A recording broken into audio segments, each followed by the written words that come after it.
വയലാർ രാമവർമ്മ ഇത്രയും പ്രഗത്ഭനായിട്ടുള്ള ഒരു ഗാനരചയിതാവായി, അഥവാ മലയാള ചലച്ചിത്ര വ്യവസായത്തിന് അനിവാര്യനായ, ഒഴിച്ചുകൂടാനാവാത്ത ഒരു ഗാനരചയിതാവായി മാറാൻ കാരണം എന്തായിരുന്നു എന്ന് നമ്മൾ അന്വേഷിക്കണം. അതുമാത്രമേ ഞാനിന്ന് അന്വേഷിക്കുന്നുള്ളൂ. മലയാളത്തിൽ വളരെ പ്രഗത്ഭരായിട്ടുള്ള കവികൾ നമുക്ക് ഗാനരചയിതാക്കളായിട്ടുണ്ട്. ONV സാറ് പിന്നീട് വന്നു.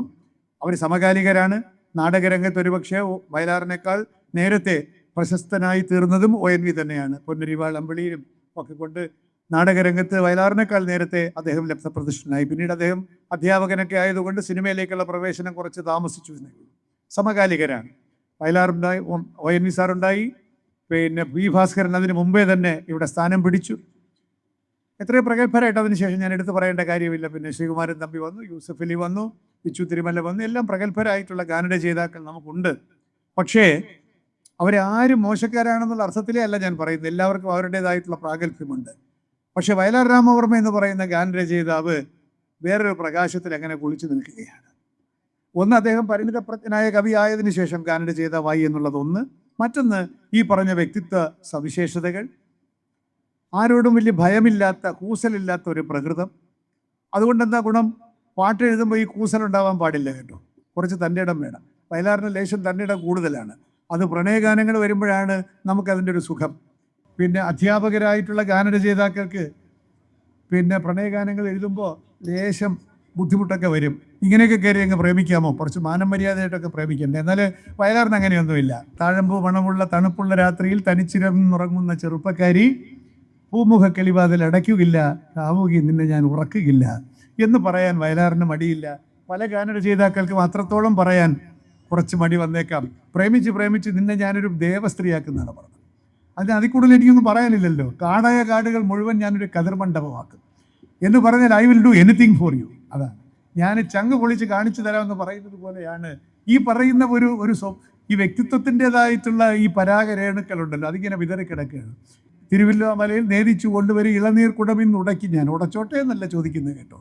ഞാൻ ഇതിൻ്റെ ഇളനീർ കുടം ഉടച്ചോട്ടെ എന്നല്ല, ഉടയ്ക്കും എന്ന് പറയുന്ന ഒരു ധിക്കാരമുണ്ട് കേട്ടോ. ഇപ്പോഴേ അതൊക്കെ വലിയ കുഴപ്പമായപ്പോൾ നിയമങ്ങളൊക്കെ ഉണ്ട്.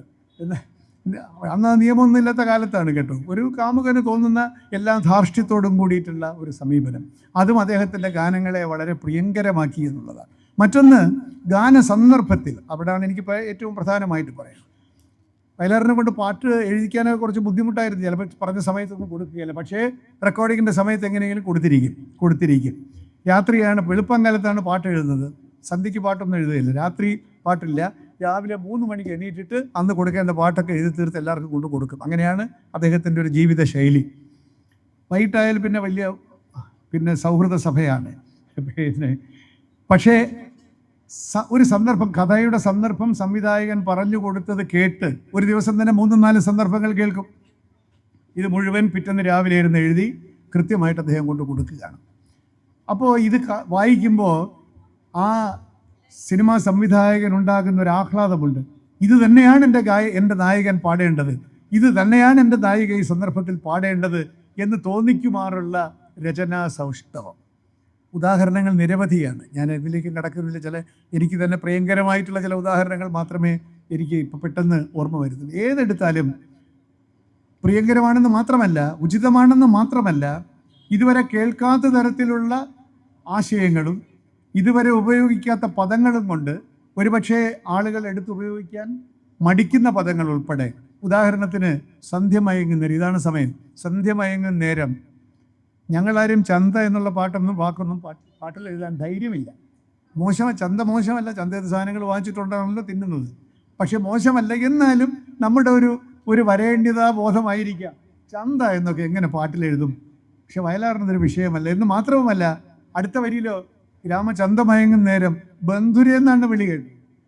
ശുദ്ധ സംസ്കൃത പദമാണ്, മുകളിൽ ചന്തയാണ്, പക്ഷെ താഴെ ബന്ധുരെ, രാഗബന്ധുരെ, നീ എന്തിനീ വഴി വന്നു, എനിക്ക് എന്ത് നൽകാൻ നിന്നു? ചോദ്യം വളരെ ക്ലിയറാണ് കേട്ടോ. ചന്തയിൽ പോയതുകൊണ്ട് നീ ബന്ധുരെ അല്ലാതാകുന്നില്ല, അതാണ് എൻ്റെ അർത്ഥം. അപ്പോൾ ഇത്തരത്തിലുള്ള നമ്മൾ ആരും പ്രതീക്ഷിക്കാത്ത തരത്തിലുള്ള ആ കഥാപാത്രത്തിൻ്റെ സത്ത ആവാഹിക്കാനുള്ള കഴിവ്. പൂന്തേനരുവി പൊന്മുടി പുഴയുടെ അനുജത്തി, നമുക്കൊരേ പ്രായം, നമുക്കൊരേ എന്ന് പറയുന്ന പാട്ട് ആ സന്ദർഭത്തിൽ കൂടെ കേൾക്കണം. അത് ഒരു പെണ്ണിൻ്റെ കഥ എന്ന സേതുമാധവൻ സംവിധാനം ചെയ്ത അത്യുജ്വലമായിട്ടുള്ളൊരു സിനിമയാണ്. അതിനകത്ത് ഷീല എന്ന് പറയുന്ന കഥാപാത്രത്തിൻ്റെ പേര് ഞാൻ മറന്നുപോയി. ഷീല എന്ന് പറയുന്ന കഥാപാത്രം ആ മലയോര പ്രദേശത്ത് കളിച്ചു നടന്ന ഒരു പെൺകുട്ടി. അന്ന് ഇവിടെ വന്ന് എസ്റ്റേറ്റ് ഓണറൊക്കെയായി സത്യനാണ് അത് അഭിനയിക്കുന്നത്. അത് കൈമളന്നോ എന്തോ കറുത്തയെന്നോ എന്തോ ആണ് പേര്. അയാൾ ഈ പെണ്ണിനെ നശിപ്പിച്ചു. അവൾ എന്നിട്ട് ഇവിടെ അതൊക്കെ പോയി, എവിടെയൊക്കെ പോയി വലിയ പണക്കാരിയായിട്ട് തിരിച്ചു വരുമ്പോൾ ഈ കർത്താവിൻ്റെ സ്ഥിതിയൊക്കെ ഇത്തിരി മോശമായി, വീക്കായിരിക്കുന്നു. ഈ എവിടെ നിന്നോ വന്ന സമ്പന്നയായിട്ടുള്ള മധ്യവയസ്കയായിട്ടുള്ള ഷീല എന്ന് പറയുന്ന കഥാപാത്രം ഇയാളെ എല്ലാം വാങ്ങിച്ച് അയാളെ പാപ്പരാക്കുകയാണ് കഥ. അതാണ് കഥ. അപ്പോൾ അവളുടെ ഓർമ്മയിലൂടെ താനീ കളിച്ചു നടന്ന, ഇന്നസെൻ്റായിട്ട് നിഷ്കളങ്കയായി കളിച്ചു നടന്ന ആ സ്ഥലങ്ങൾ കാണുമ്പോൾ അവരോർമ്മിക്കുന്നതാണ് ഈ പാട്ട്. പൂന്തേനരുവി പൊന്മുടിപ്പുഴയുടെ അനുജത്തി, നമുക്കൊരേ പ്രായം, നമുക്കൊരേ ദാഹം, നമുക്കൊരേ മോഹം. ഒരു പുഴയുടെ അനുജത്തിയായി എത്ര നിഷ്കളങ്കയായി കളിച്ചു നടന്ന ഞാനാണ്. പിന്നെ അവിടെയൊക്കെ ചില പ്രാസഭംഗികളുണ്ട്. നമ്മളെപ്പോലുള്ള എഴുത്തുകാർ സാഷ്ടാംഗം ദണ്ഡ നമസ്കാരം ചെയ്ത് കളയും. പൂപ്രാസ എന്താണ്? പുളിയിലെ കരയുള്ള പുടവയെടുത്ത് നടന്നു. അതിന് മുമ്പ് ഒരു വായുണ്ട്, പൂനില വലക്കിയ വേറും.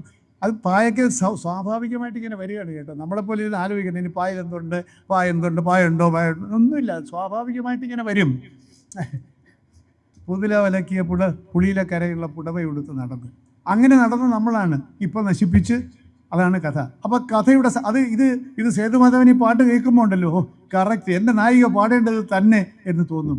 അതുപോലെ തന്നെ അശ്വമേധത്തിലെ പാട്ട് അതിസുന്ദരിയായിട്ടുള്ള ഷീല എന്താണ് മറ്റേ മെഷീൻ ചവിട്ടിക്കൊണ്ടിരിക്കുകയാണ്. അങ്ങനെയാണ് അതിൻ്റെ ചിത്രീകരണം. കല്യാണം കഴിക്കാൻ 7 ദിവസമേ ഉള്ളൂ.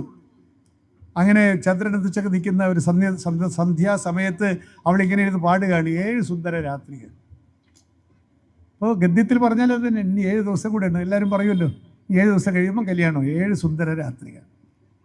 കല്യാണത്തിന് മുമ്പുള്ളതായതുകൊണ്ട് ഏകാന്ത സുന്ദര രാത്രികൾ. ഏകാന്തത സാധാരണഗതിയിൽ സുന്ദരമല്ല എങ്കിൽ പോലും കല്യാണം കഴിക്കാൻ പോകുന്നത് കൊണ്ട് ആ 7 സുന്ദര രാത്രികളും ഏകാന്ത സുന്ദര രാത്രികൾ. കാര്യം പറയുന്നുണ്ട്, വികാര തരളിത ഗാത്രികൾ വിവാഹപൂർവ്വ രാത്രികൾ. കൃത്യമായിട്ട് ലോജിക്കലായിട്ടാണ് പറഞ്ഞിരിക്കുന്നത്. വിവാഹപൂർവ്വ രാത്രികൾ, 7 സുന്ദര രാത്രികൾ, ഏകാന്ത സുന്ദര രാത്രികൾ. യുക്തി നോക്കണം. അങ്ങനെയൊക്കെ പാടി ആസ്വദിച്ച് സ്വപ്നം കണ്ടിരുന്ന കഥാനായികയ്ക്ക് അസുഖം, കുഷ്ഠരോഗം കൺഫേം ചെയ്യുക, കുഷ്ഠരോഗം ഡയഗ്നോസ് ചെയ്യുകയാണ്. സ്വാഭാവികമായിട്ടും ഭർത്താവ് കളഞ്ഞിട്ട് പോകും. അന്ന് കുഷ്ഠരോഗം എന്ന് പറയാൻ ആൾ ഓടിക്കളയും. ഇപ്പോഴും അങ്ങനെ തന്നെ. നമ്മൾ കെട്ടാൻ പോകുന്ന പെണ്ണിന് കുഷ്ഠരോഗമാണെന്ന് പറഞ്ഞാൽ പോയി കല്യാണം കഴിച്ച് കളയാമെന്ന് പറഞ്ഞ ത്യാഗമൂർത്തികളൊന്നും ലോകത്തുള്ളതായിട്ട് എനിക്ക് തോന്നുന്നില്ല. അതിന് അസ്വാഭാവികതയിൽ അയാൾ പോയി, കല്യാണം നടന്നില്ല. പിന്നെ നമ്മൾ കാണുന്നത് ഈ കുഷ്ഠരോഗികളുടെ സാനിറ്റോറിയത്തിൽ വെള്ള വസ്ത്രമൊക്കെ ഉടുത്ത്, വെള്ള സാരിയൊക്കെ എടുത്ത് ഈ സുന്ദരി അവിടെ നിൽക്കുന്നതാണ്. അപ്പോൾ അവിടുത്തെ അന്തേവാസികൾ, കൈയൊടിഞ്ഞവൻ, കാലൊടിഞ്ഞവൻ, പിന്നെ വിരൽ മുറിഞ്ഞവൻ, അംഗഭംഗം വന്നവർ, കുഷ്ഠരോഗികളായിട്ട് സമൂഹം ഒറ്റപ്പെടുത്തിയവർ, അവർ ഈ സാനിറ്റോറിയത്തിൽ കിടക്കുകയാണ്. അവരോട് ഒരു പാട്ട് പാടാൻ ആവശ്യപ്പെടുമ്പോൾ പാടുന്ന പാട്ടാണ് 7 സുന്ദര രാത്രികൾ പാടിയ അതേ മനോഹരി പാടുകയാണ് ഇപ്പോൾ. കറുത്ത ചക്രവാളം മതിലുകൾ ചൂഴും കാരാഗ്രഹമാണ്. കറുത്ത ചക്രവാള മതിലുകൾ എന്താണ്, അതിരുകൾ എന്ന് പറഞ്ഞ് മലയാള ഭാഷ അറിഞ്ഞുകൂടാത്ത, ഈ സമാസം എന്നൊക്കെ പറഞ്ഞ ചില വേലകളുള്ളത് അറിഞ്ഞുകൂടാത്ത ആരോ പറയുക. ഒന്ന് കറുത്ത ചക്രവാള അതിരുകളെന്ന് കവിത എഴുതാൻ അറിയാന്നുള്ള ആരും എഴുതിയില്ല. അങ്ങനെ 2 വാക്കുകൾ സന്ധിക്കുന്നത് ശരിയല്ല അവിടെ. അതെന്താ കാരണം എന്ന് പറഞ്ഞാൽ അങ്ങനെ അല്ല. കറുത്ത ചക്രവാളം അതിരുകൾ ചൂഴും കാരാഗ്രഹമാണ് ഭൂമി. ഏതാണ് ഈ ആശുപത്രി അല്ല കാരാഗ്രഹം കേട്ടോ, ഈ ഭൂമി തന്നെ കാരാഗ്രഹമാണ്. കാരണം എന്താണ്? പുറത്തിറങ്ങിയാൽ ആളുകൾ കല്ലെറിയും. അത് വേറെ പറഞ്ഞിട്ടുണ്ട്, കല്ലെറിയാൻ വന്ന കൂട്ടുകാരോ എന്ന് അതേ പടത്തിൽ തന്നെ വേറൊരു പാട്ടിൽ പറയുന്നുണ്ട്. അങ്ങനെയുള്ള ലോകമാണ്. അപ്പോൾ ലോകം തന്നെ, ഈ ഭൂമി തന്നെ കാരാഗ്രഹമായി മാറിയ അവസ്ഥ. 2 ചോദ്യം, അത് വയലാറിൻ്റെ ഒരു വ്യക്തിത്വത്തിൻ്റെ ചോദ്യം കൂടിയാണ്. 2 ചോദ്യം ദൈവത്തിനോട് സമൂഹത്തിനോടൊക്കെ ചോദിക്കുന്നുണ്ട്. ഇവിടെ എല്ലാം വർണ്ണചിത്രങ്ങൾ ഇങ്ങനെ വരയ്ക്കുകയാണ് പ്രകൃതി. ഞങ്ങളെ മാത്രം കറുത്ത ചായം മുക്കി എന്തിനീ മണ്ണിൽ വരച്ചു? വൈ എന്നിങ്ങനെ ചോദിക്കുന്നില്ലേ? ഞങ്ങളെ മാത്രം കറുത്ത ചായം മുക്കി എന്തിനീ മണ്ണിൽ? പൂജയ്ക്കെടുക്കാത്ത പുഴുകുത്തി നിൽക്കും ഈ പൂക്കളെ നിങ്ങൾ മറന്നോ? എല്ലാവരും മറന്നല്ലോ. ബന്ധുക്കൾ മറന്നു, സമൂഹം മറന്നു, എല്ലാവരും മറന്നു. അവരെ ഒരു പൂജയ്ക്കും വേണ്ട. പൂജയ്ക്കെടുക്കാതെ പുഴുകുത്തി നിൽക്കും ഈ പൂക്കളെ നിങ്ങൾ മറന്നോ എന്ന് ചോദിക്കുമ്പോൾ ഞാൻ പറയുന്നത്, ആ സംവിധായകന് ഈ വരികൾ എഴുതി കിട്ടിയപ്പോൾ ഉണ്ടായിട്ടുള്ള ആഹ്ലാദം ചെറുതല്ല. അതാണ് എൻ്റെ കഥാനായിക പാടേണ്ടത് എന്ന് ആ സംവിധായകന് തോന്നുന്ന തരത്തിലുള്ള ഗാനങ്ങൾ. ഞാനിങ്ങനെ പറഞ്ഞു പോയാൽ നിങ്ങൾക്ക് വീട്ടിൽ പോകണേ, ഇവിടെ 50 ഇനി ഒരുപാട് പരിപാടി. ഞാൻ ഒരു പാട്ട് കൂടെ പറഞ്ഞ് ഞാൻ അവസാനിപ്പിക്കും. ഞാനിത് 35ാമത്തെ പ്രസംഗം എന്ന് ആലോചിച്ചേക്കാം. ആ പ്രസംഗം പോലെ തന്നെ പാടുന്നില്ല എന്നേ ഉള്ളൂ. ആവർത്തിക്കാതിരിക്കാൻ ഞാൻ പരമാവധി ശ്രമിക്കുകയാണ്. ഇദ്ദേഹത്തിൻ്റെ ക്യാമറയാണ് എൻ്റെ ഒരു പ്രതിയോഗി. കാരണം നിങ്ങളെ യക്ഷി എന്നുള്ള സിനിമയിൽ ഇപ്പോൾ അത് യൂട്യൂബിലൊക്കെ പ്രചരിക്കുന്നുണ്ട്. ആ പാട്ട് നമുക്കെല്ലാം അറിയാമെന്നുള്ള പാട്ടാണ്. സ്വർണ്ണചാമരം വീശിയെത്തുന്ന സ്വപ്നമായിരുന്നെങ്കില്ല, സ്വർഗസീമകൾ ഉമ്മ വയ്ക്കുന്ന സ്വപ്നമായിരുന്നു. എല്ലാവർക്കും അറിയാമെന്നുള്ള പാട്ടാണ്. പക്ഷെ നമ്മൾ കേൾക്കുന്ന പാട്ട് ഡ്യുവറ്റായിട്ടുള്ള പാട്ടാണ്. യേശുദാസും ലീലയാണോ പാടുന്നൊരു പാട്ടാണ്. എന്നാൽ അതല്ല സിനിമയിലെ സന്ദർഭം. ആ സിനിമയിലെ സന്ദർഭമാണ് ഇപ്പോൾ യൂട്യൂബിൽ പ്രചരിക്കുന്നു എന്ന് ഞാൻ പറയുന്നത്. സത്യൻ എന്ന് പറയുന്നത് കെമിസ്ട്രിയിൽ അധ്യാപകനാണ്. കൈയൊക്കെ കേട്ട് നല്ല യോഗ്യനായിട്ട് നിൽക്കുന്ന അധ്യാപകനാണ്. അപ്പോഴാണ് ഈ ആസിഡൊക്കെ പൊട്ടി പിന്നെ മുഖം വിരൂപമായി കഥ മാറുന്നത്. അപ്പോൾ ഇദ്ദേഹം വളരെ കോളേജിലെ പെൺകുട്ടിമാരുടെയൊക്കെ ഹൃദയ സ്വരൂപനായി നടക്കുന്ന കാലത്ത് ഒരു പെൺകുട്ടിക്ക് ഇയാളുടെ അഗാധമായിട്ടുള്ള പ്രേമം തോന്നി. അവൾ വന്നിട്ട് പിന്നെ ഇയാൾ ഉപേക്ഷിച്ചു പോയത് വേറെ കാര്യം. അവളുടെ ഹൃദയവികാരങ്ങൾ, അധ്യാപകനാണ് കേട്ടോ, ഇപ്പോഴും പിന്നെ പിള്ളേർക്ക് ഇത്രയും ബുദ്ധിമുട്ടുണ്ടാവില്ല. ഐ ലവ് യു എന്ന് എഴുതി കൊടുത്തിട്ട് അങ്ങ് പോയാൽ മതി. ഇപ്പം അന്ന് കുറച്ചും കൂടെയൊക്കെ അധ്യാപകരോട് കുറച്ചൊക്കെ മതിപ്പുള്ള സമയമാണ്. അപ്പോൾ ഇയാളാണെങ്കിൽ ടൈയെല്ലാം കെട്ടിങ്ങനെ നിൽക്കുന്നുണ്ട്. കെമിസ്ട്രി ലാബിൽ വെച്ചിട്ട് ഇവളൊന്ന് പറയുന്നു, ഞാൻ സാർ ഒരു കവിത എഴുതിയിട്ടുണ്ട്, കേൾക്കട്ടെ, പാടൂ കേൾക്കട്ടെ എന്ന് പറയുമ്പോൾ ഉഷാകുമാരിയാണ് അഭിനയിക്കുന്നത്. ആ കുട്ടി താൻ പഠിപ്പിക്കുന്ന കുട്ടിയാണെന്ന് ആലോചിച്ചോണം. ഇനി നിങ്ങൾ ആ പാട്ട് വീട്ടിൽ പോയിട്ട് വി ലീല മാത്രം പാടിയിട്ടുള്ളൊരു വെർഷനുണ്ട്, അത് കേൾക്കണം. താൻ ആരാധിക്കുന്ന തൻ്റെ അധ്യാപകനോട് ആ കുട്ടി നടത്തുന്ന ഹൃദയ നിവേദനമാണ് ആ കവിത. ഇനിയാണ് അല്ലെ ഡ്യുവറ്റായിട്ട് പാടുമ്പോൾ കാമുകന്മാർ പാടുന്ന പോലെ ഞാനിതിൻ്റെ ഗായക നിൻ വിവഞ്ചികയിലെന്ന് പറയുമ്പോൾ ഗായിക അതൊക്കെ അങ്ങനെയല്ല. ആ പാട്ടിൻ്റെ കൺസെപ്റ്റ് കൺസീവ് ചെയ്തിരിക്കുന്നത് ഈ കെമിസ്ട്രി ലാബിൽ വെച്ച് താൻ പഠിപ്പിക്കുന്ന കുട്ടി പാടുന്ന പാട്ടാണ്. ഇനി എന്താണ് അത് പറഞ്ഞ് ഹർഷലോലനായി നിത്യവും നിന്റെ ഹംസതൂലിക ശയയിൽ വന്നു പൂവിടുമായിരുന്നു ഞാൻ എന്നിലെ പ്രേമ സൗരഭം. അതുവരെ പറഞ്ഞു. ഇതിൽ കൂടെ എന്ത് പറയും?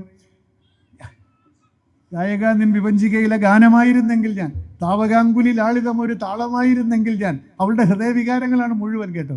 അവസാനമാണ് ഈ പറയുന്നത്. പിന്നെ പുഷ്പമംഗല രാത്രിയിൽ വരികൾ മറന്നുപോയി. ഹർഷലോലനായി നിത്യവും നിന്റെ ഹംസതൂലിക ശയയിൽ വന്ന് ശയിക്കുന്നതിന് എനിക്ക് ബുദ്ധിമുട്ടൊന്നും ഇല്ല എന്നാണ് ആ പറഞ്ഞു വന്നതിൻ്റെ അർത്ഥം. വന്ന് പൂവിടുമായിരുന്നു ഞാൻ. പാട്ടിൽ അങ്ങനെ പറയാൻ പറ്റില്ല, ഞാൻ വന്ന് അവിടെ കിടക്കുന്നു പറയാൻ പറ്റത്തില്ല. വന്ന് പൂവിടുമായിരുന്നു ഞാൻ നിൻ്റെ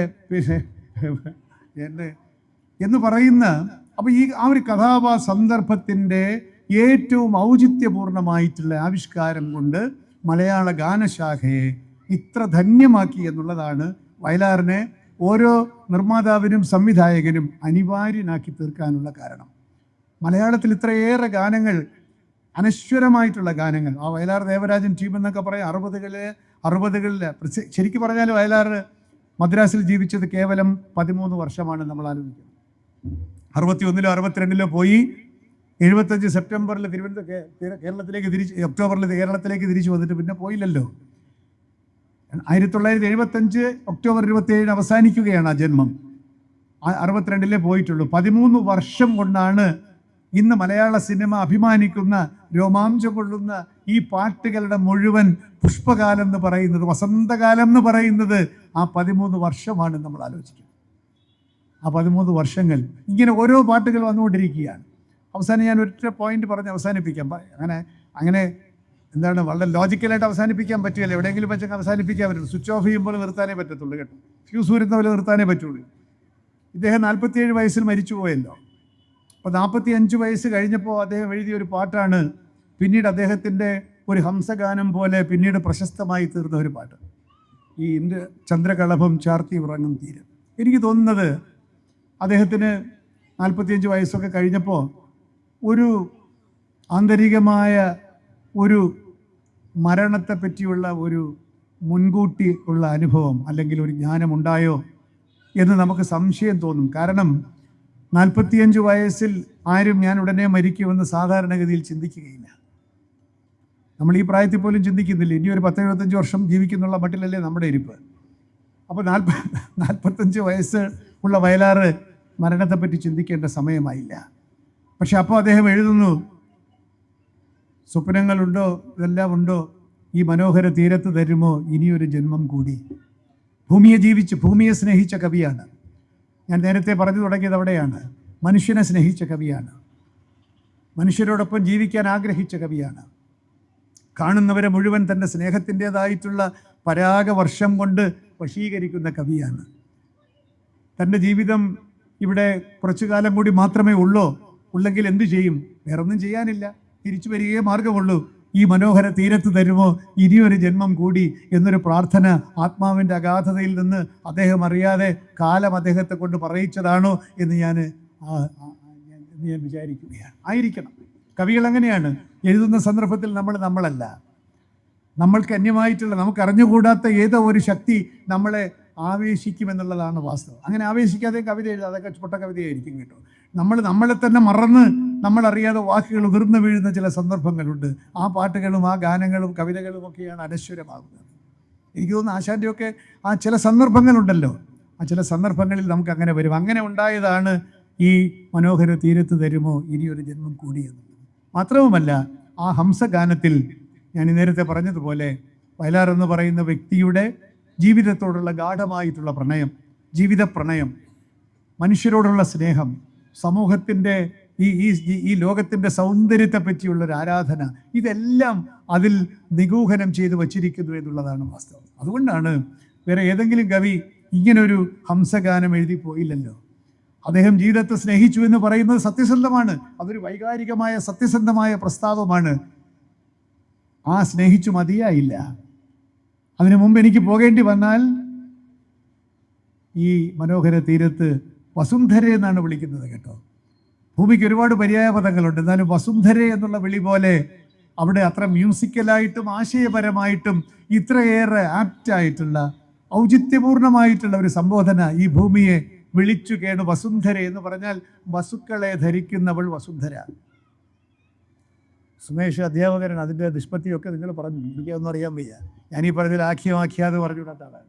പക്ഷെ വസുന്ധര ഈ സകല വിഭൂതികളെയും വഹിക്കുന്ന വസുന്ധര, ഈ വസുന്ധരയെ നിന്റെ വിഭൂതികളിൽ ഇനിയും ആമഗ്നനാകാൻ എനിക്ക് ഇനിയൊരു ജന്മം തരുമോ എന്ന് ചോദിക്കുന്ന കവിയെ ഇവിടെ ജീവിച്ചിരിക്കുന്ന നമുക്ക് എങ്ങനെ സ്നേഹിക്കാതിരിക്കാനാകും?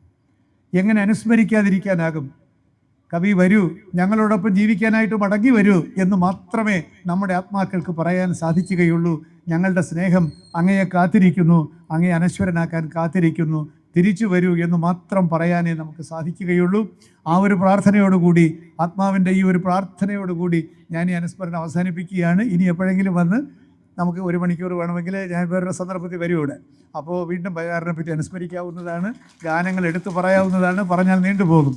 എങ്കിലും നമ്മുടെ മനസ്സിൽ അനശ്വരനായിട്ടുള്ള വയലാർ, അദ്ദേഹം നമ്മളെ സ്നേഹിച്ചതിൻ്റെ പ്രതിഫലമാണ് നമ്മൾ തിരിച്ചു കൊടുത്തുകൊണ്ടേയിരിക്കുന്നു. വരും തലമുറകളും കൊടുക്കും. അതാണ് നമ്മൾ കവികളായ കവികൾ വയലാറിൽ നിന്ന് ഉൾക്കൊള്ളേണ്ടത് എന്നെനിക്ക് തോന്നുന്നു. നമ്മൾ സ്നേഹത്തെപ്പറ്റി എഴുതുമ്പോൾ നിർവ്യാജമായിട്ടുള്ള സ്നേഹം നമുക്കുണ്ടാവണം. സ്നേഹം എന്നത് ഒരു നാമരൂപമല്ല, അതൊരു ക്രിയാരൂപമാണ്. സ്നേഹിക്കണം, ഇറ്റ്സ് എ വെർബ്. അല്ലാതെ ഞാൻ സ്നേഹിക്കുന്നു പറഞ്ഞുകൊണ്ടിരുന്ന കാര്യമില്ല.